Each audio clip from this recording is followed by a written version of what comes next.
A few years ago, Kisumu City celebrated 100 years since its inception. But a spot check around the city shows that sports facilities are in a sorry state more than 100 years since the city was established. Saying that the only major stadium in the Kisumu county is in a sorry state is an understatement.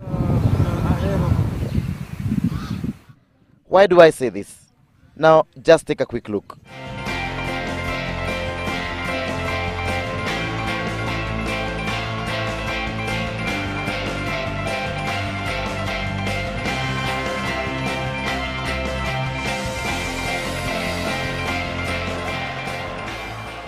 And is there any hope of renovating this stadium anytime soon?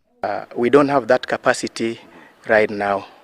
Yeah, that's why the government could come in and assist. Now, the last time any meaningful work was done on the stands was the time this stadium was being constructed. These rundown terraces leaves one wondering where fans sit while watching sports events in the stadium.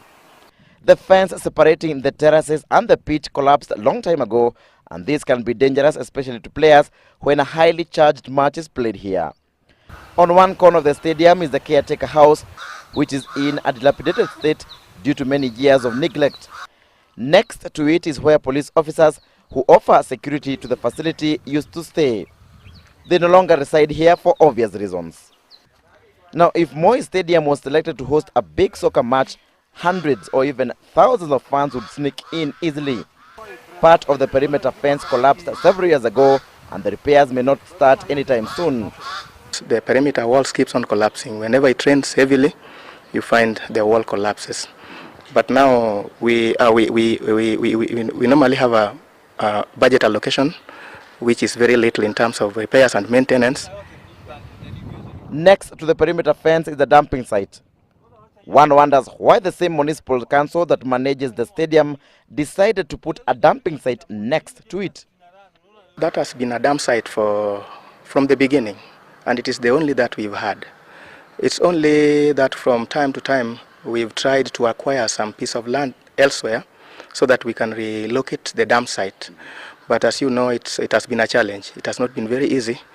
Due to its poor state, last year's Sekafa Senior Challenge tournament was moved from the stadium to the Mumias Sports Complex, which is well maintained. Lack of teams in the Kenyan Premier League from the county is one of the reasons why the stadium has been neglected for years.